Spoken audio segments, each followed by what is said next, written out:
થોડા દિવસો પહેલા મારા ડોક્ટરે કહ્યું કે મારે સીટી સ્કેન કરાવવું પડશે, પણ અત્યાર સુધી પણ હું પોતાને તૈયાર ન કરી શક્યો. ત્યારે મારા મનમાં ઘણા વિચારો આવવા લાગ્યા. મને ગભરામણ થાય છે. આ પહેલા પણ મારા ટેસ્ટ થયા હતા. આ કંઈ અલગ છે. સ્કેન્સ વિશે સાંભળ્યું તો હતું, પણ સ્કેનના રૂમના દરવાજા સુધી પહોંચતા બધું જ બદલાઈ જાય છે. એ રૂમ તો કોઈ સાયન્સ ફિક્શન ફિલ્મ જેવો લાગતો હતો. એકદમ ઠંડો અને એકદમ સાફ. અને મશીન એટલે કે સ્કેનર એટલું મોટું છે, મને તો સમજાતું નથી કે ક્યાં જોવાનું અને શું કરવાનું. અને આટલી સાંકડી સુરંગથી મને છાતીમાં ગભરામણ થવા લાગી. ડર અને ગુંગળામણની અનુભૂતિ. હાય, તમે કેમ છો? ગભરામણ થાય છે? હા, મારા આવા કોઈ ટેસ્ટ પહેલા નથી થયા. અને આ કેટલું બંધ બંધ છે. મને આની પ્રોસિજર પણ નથી ખબર. ખબર નહીં હું કેમ મેનેજ કરીશ.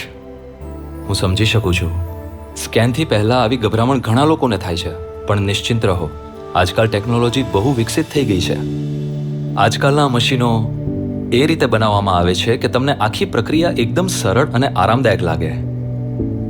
આવો.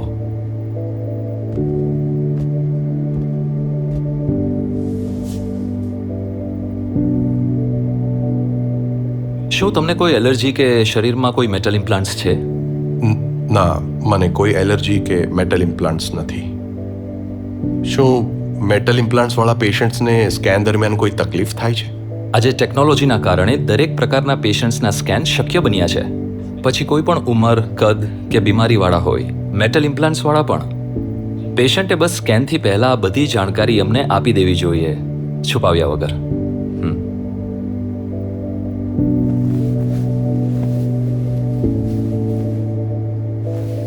આજકાલના સિટી સ્કેનર્સ માત્ર વધુ ફાસ્ટ જ નથી, પણ પહેલાના સ્કેનર્સથી ઘણા વધારે ચોક્કસ છે. તમારે વધુ સમય સુધી શ્વાસ રોકવાની જરૂર નથી. અમુક મશીન ટેબ્લેટ દ્વારા સ્કેનિંગ કરે છે, જેથી અમે પેશન્ટ્સની સાથે રહીને એમને ગાઈડ કરી શકીએ અને એમની ગભરામણ ઓછી કરી શકીએ. શું દરેક સ્કેન પહેલા કોઈ દવા કે કેમિકલનું ઇન્જેક્શન આપવું જરૂરી છે? અમુક ટેસ્ટ્સમાં ખાસ અંગો, બ્લડ વેસલ્સ કે ટિશ્યુઝને હાઇલાઇટ કરવા માટે કોન્ટ્રાસ્ટ મીડિયા અપાય છે, જેથી ડોક્ટર સામાન્ય અને અસામાન્ય પરિસ્થિતિઓને ઓળખી શકે. પણ લેટેસ્ટ શોધોને લીધે કોન્ટ્રાસ્ટ મીડિયા અને રેડિયેશનનો ડોઝ ઓછો જ આપવો પડે છે. એનાથી કિડનીના રોગવાળા પેશન્ટ્સને મદદ મળે છે અને પેશન્ટના સાઇઝ અને શરીર અનુસાર ડોઝ પણ નક્કી કરી શકાય છે.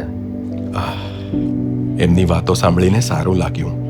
કદાચ એમની કહેવાની રીત અને ટેકનોલોજી પરના ભરોસાને કારણે. અને ચિંતા ન કરશો, મશીનની બહેતર સ્પીડથી સ્કેનમાં ઓછો સમય લાગશે અને તમે જલ્દી જઈ શકશો. એ ઉપરાંત સ્પીડ વધવા છતાં સ્કેનર્સ નિરંતર હાઈ ક્વોલિટી ઇમેજીસ આપે છે. હવે મને અપેક્ષા કરતાં પણ વધારે આરામદાયક અનુભવ થયો.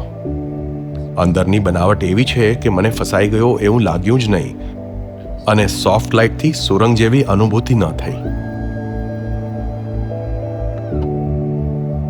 બધું બરાબર છે, બસ હજુ થોડી વાર. કોઈ વસ્તુની જરૂર હોય તો મને કહેજો. હવે મને નિરાશ થઈ, અને ટેકનિશિયન નિરંતર મારા ખબર પૂછે છે કે હું ઠીક તો છું ને.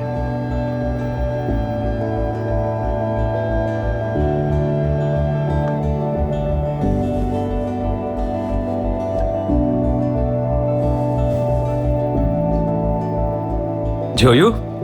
જરાય મુશ્કેલ નહોતું ને? બધું સરસ થઈ ગયું.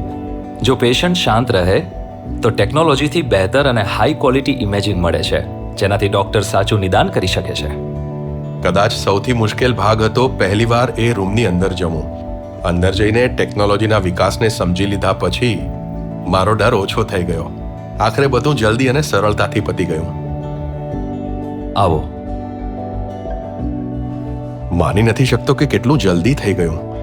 સાચું કહું તો જેવું મેં વિચારેલું એવું કંઈ જ નહોતું. હું તો નાહકનો ડરી રહ્યો હતો. આ એકદમ રૂટીન હતું, એક નોર્મલ પ્રક્રિયાનો ભાગ. મને ખુશી છે કે હું મારા ડરનો સામનો કરી શક્યો. મારે બસ પ્રક્રિયા સમજવાની હતી, કારણ કે જાણકારી છે તો નિરાંત છે.